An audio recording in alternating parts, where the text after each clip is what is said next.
बिस्मिल्लाहिर्रहमानिर्रहीम।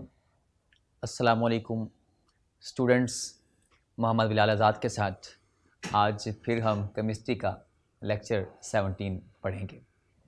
लेक्चर 17 में आज टॉपिक है, बड़ा ही ज़बरदस्त टॉपिक है, लॉन्ग क्वेश्चन भी बन सकता है। आज ये लॉन्ग क्वेश्चन के हवाले से इसे आज पढ़ेंगे। लिमिटिंग रिएक्टेंट क्या होता है? लिमिटिंग रिएक्टेंट हमने पीछे एक दो लेक्चर्स में पढ़ा जनाब। ये रिएक्टेंट्स हैं जो आपस में मिलते हैं, ये प्रोडक्ट्स हैं जो बनते हैं। अब वो रिएक्टेंट्स में से कुछ रिएक्टेंट्स ऐसे होते हैं वो अभी पड़े होते हैं और एक आध जो रिएक्टेंट होता है वो ख़त्म हो जाता है। क्या मतलब? कोयला है, ये कोयला मैंने जलाया, अब ये कोयला जल रहा है किसकी मौजूदगी में?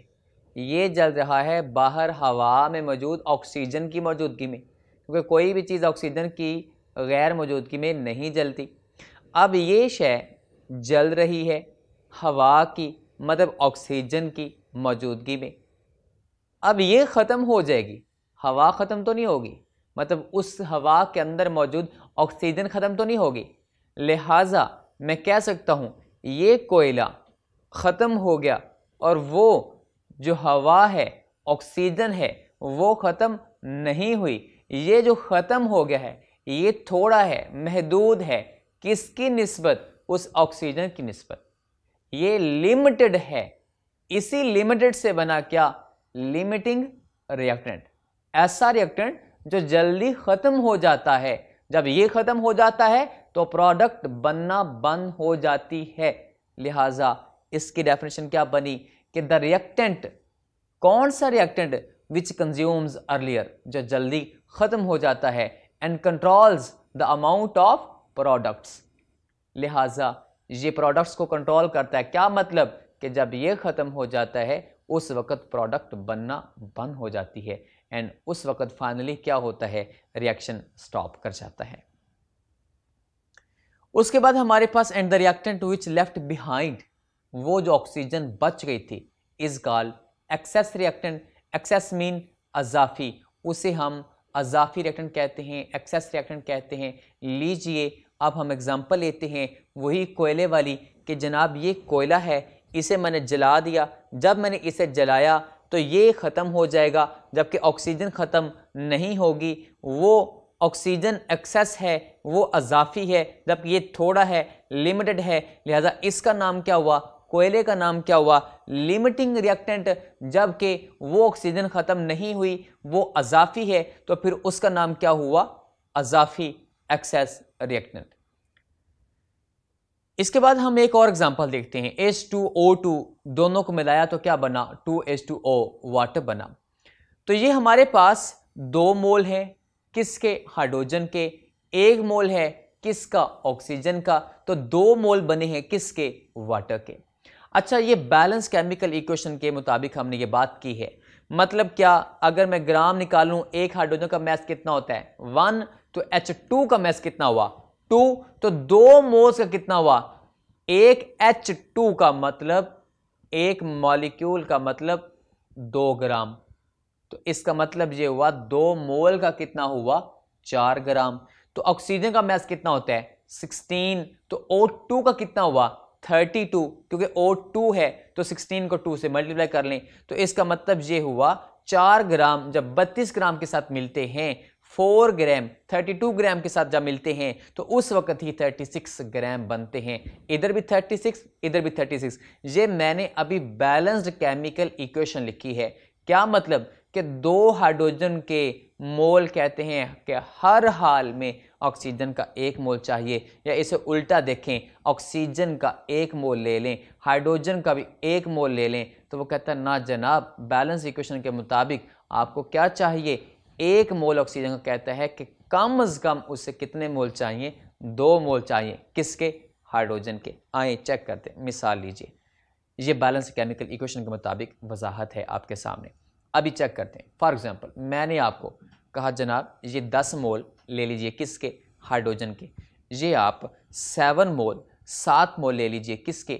ऑक्सीजन के। तो अब हम देखते हैं 10 मोल इसके, ऑक्सीजन के 7 मोल। तो आपको पता है बैलेंस केमिकल इक्वेशन कहती है कि 2 मोल हाइड्रोजन के और 1 मोल ऑक्सीजन का हो तो पानी के कितने बनते हैं, ये 2 मोल हाइड्रोजन के 1 मोल ऑक्सीजन का, तो ही 2 मोल वाटर के। या डायरेक्ट यूं कहें कि हाइड्रोजन के 2 मोल हों तो वाटर के भी कितने मोल बन रहे हैं, 2 मोल। इसका मतलब ये हुआ ना कि 2 मोल से 2 मोल बने तो 10 मोल से कितने बनेंगे, 10 मोल वाटर बनेगा। लेकिन 10 मोल हाइड्रोजन के अगर 2 मोल 1 मोल यूज करते हैं ऑक्सीजन का, तो हाइड्रोजन के 10 मोल कितने करेंगे, 5 मोल यूज करेंगे। लिहाजा 5 मोल तो यूज हो गया, 2 मोल क्या हो गए, बच गए। अब 2 मोल जो बच गए हैं, इस वजह से हम कहेंगे ऑक्सीजन क्या है, एक्सेस रिएक्टेंट है। लिहाजा हाइड्रोजन क्या है, लिमिटिंग रिएक्टेंट है। एक बार फिर देखते हैं, मिसाल लीजिए, बैलेंस केमिकल इक्वेशन को ज़रा गौर से देख लीजिए। जनाब इसके 2 मोल, ऑक्सीजन का 1 मोल, तो ही बनेंगे वाटर के 2 मोल।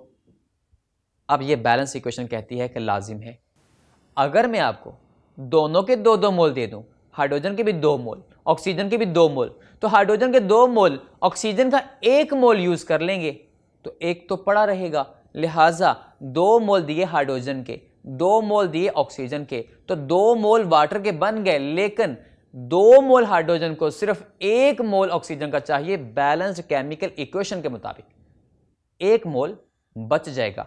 जो 1 मोल बच गया है, इसलिए ऑक्सीजन का नाम यहां पे फिर क्या होगा, तो फिर इसके नीचे हम एक लाइन लिखेंगे, हाइड्रोजन इज लिमिटिंग रिएक्टेंट, जबकि ऑक्सीजन क्या है, एक्सेस रिएक्टेंट है। आज ये एक बात और देखते हैं, कभी जिंदगी में आपने, मेरा ख्याल है सैंडविच तो खाया होगा। एक सैंडविच कैसे बनता है आपको पता है ना, 2 स्लाइसिस हो, अंदर कबाब हो, सादा वाला है ना, आजकल जरा आपको पता है हालात ख़राब है। ये 1 स्लाइस नीचे, 1 स्लाइस ऊपर, 2 स्लाइसिस, अंदर कबाब। अब ये एक सैंडविच है, लीजिए रखिए अफ्तारी के लिए। अगर मैं कहूं कि 2 स्लाइसिस 1 कबाब यूज करते हैं, ये बैलेंस केमिकल इक्वेशन है। लेकिन प्रैक्टिकल प्रॉब्लम ये है कि जब हम बाजार से ब्रेड खरीदने गए तो जनाब हमने 5 पैकेट खरीद लिए, उसके अंदर से जो स्लाइसिस निकली वो निकली 58। तो आपकी 58 स्लाइसिस के लिए हमें 29 कबाब चाहिए।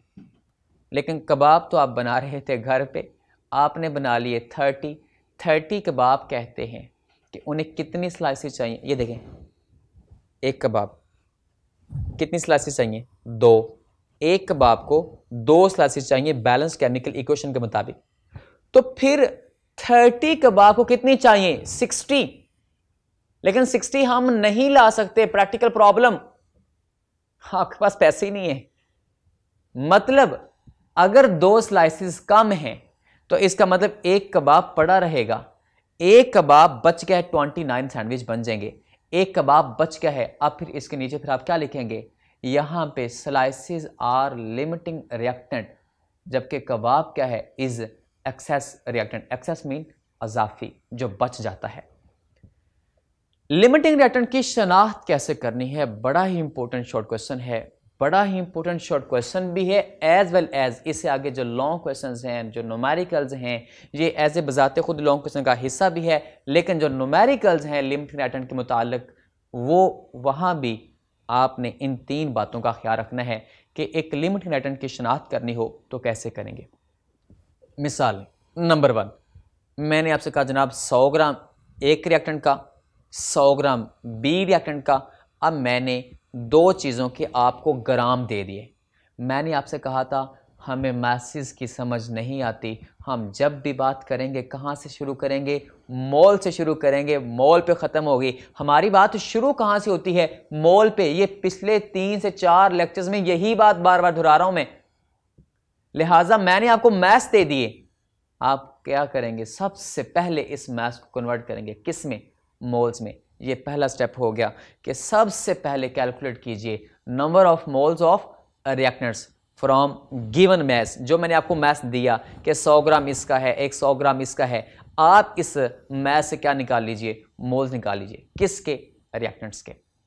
जब रिएक्टेंट्स के मोल्स आ गए तो फिर हम बैलेंस इक्वेशन के मुताबिक प्रोडक्ट्स के मोल्स निकाल सकते हैं। मैंने आपसे कहा था ना कि जिसको मालूम करना उसे हमेशा किस साइड पे रखना है, राइट साइड पे। तो जब आपके पास रिएक्टेंट्स के मोल्स आ गए तो बैलेंस इक्वेशन से आप मोल्स निकाल लीजिए, किसके, प्रोडक्ट्स के। लिहाजा सेकंड पॉइंट क्या हो गया, calculate the number of moles of products from balanced chemical equation.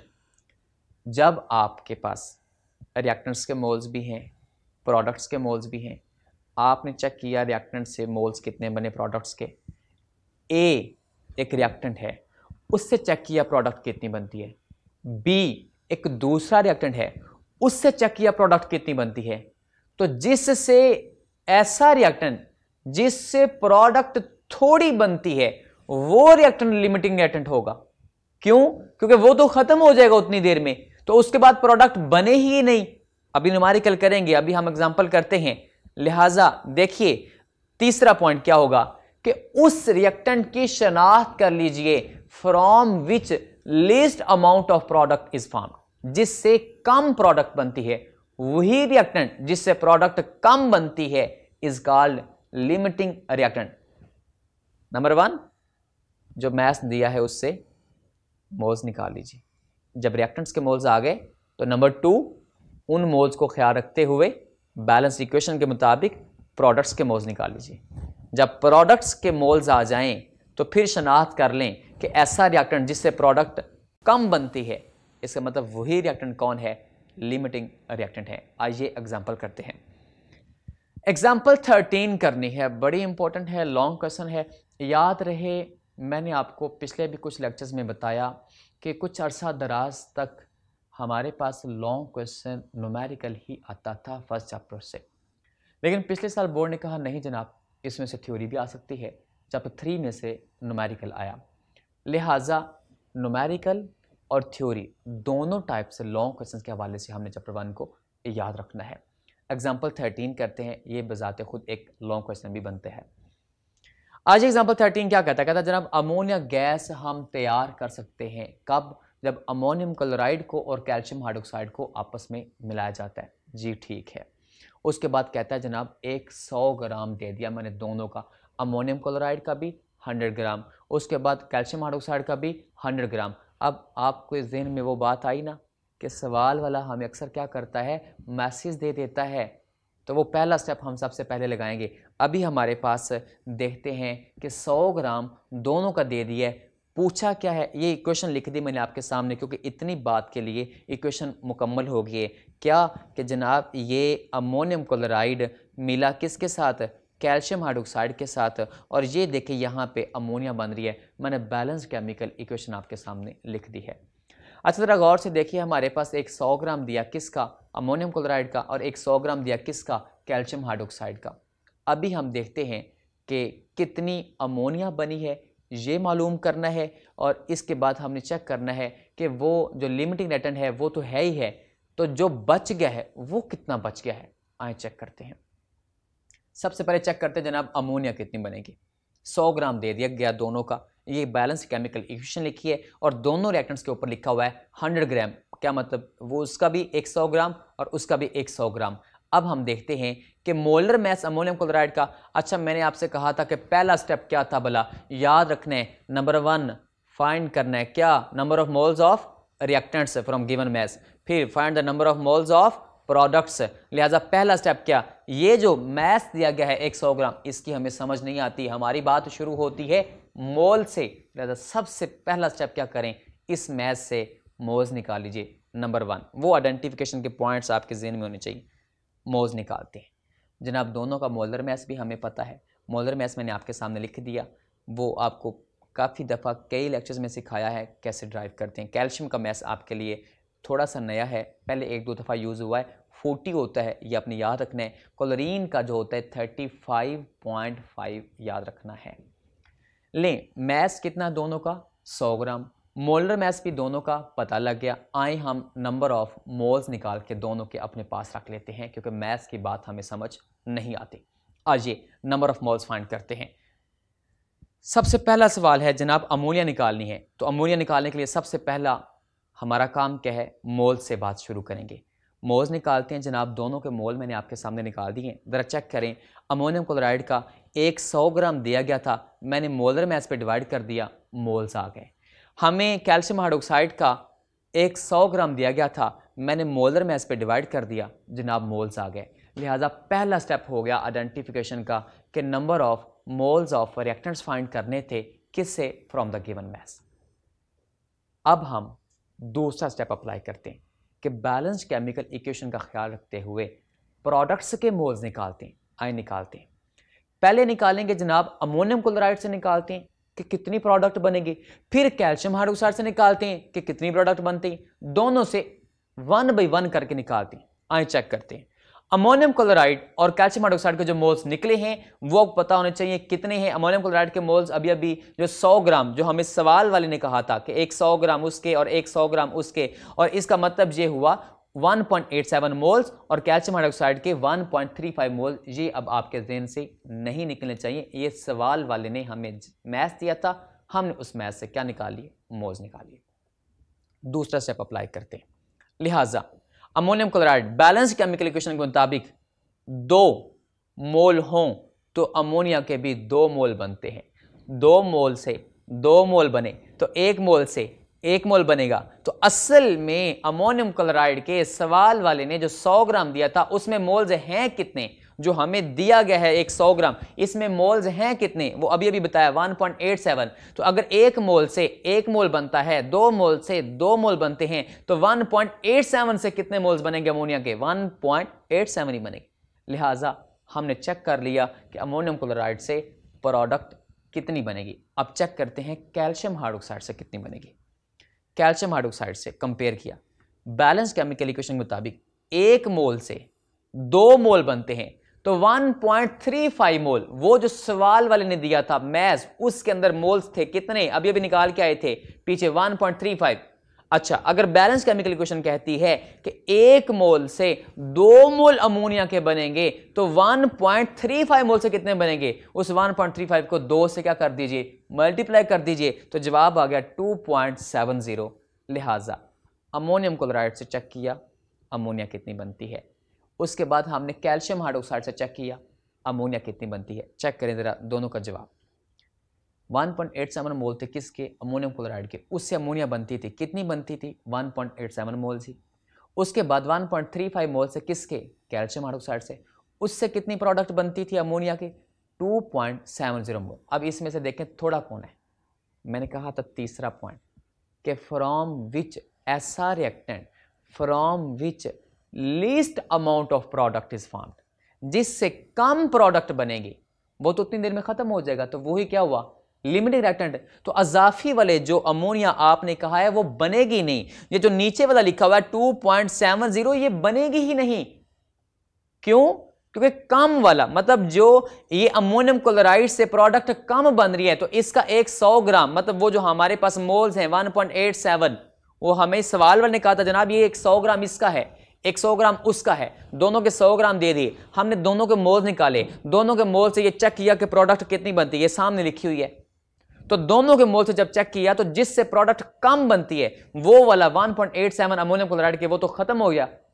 तो जब वो तो खत्म हो गया तो जाफी वाली बनेगी ही नहीं। तो लिहाजा जिससे प्रोडक्ट कम बनती है उस रिएक्टेंट का नाम क्या था, लिमिटिंग रिएक्टेंट। लिहाजा इसका नाम मैं लिख देता हूं जनाब, ammonium chloride is limiting reactant. इसके बाद हम देखते हैं कि फिर असल मोल कौन से हुए अमोनिया के, जो कम वाले हैं 1.87। हमने क्या फाइंड करना था, सवाल ये था कि प्रोडक्ट अमोनिया जो है उसका मैस बताइए।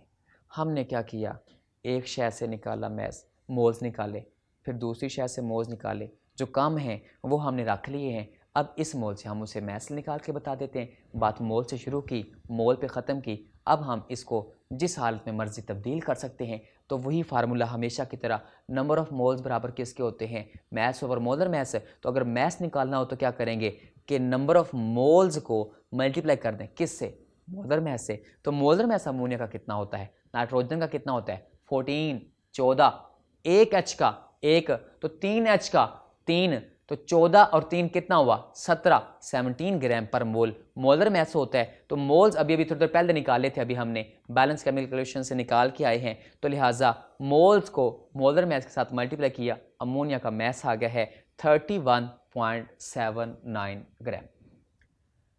अभी हमारे पास इसी सवाल का दूसरा पार्ट देखेंगे। ये हमारे पास मैस आ गया है। सवाल का दूसरा पार्ट जो है वो देखें क्या है।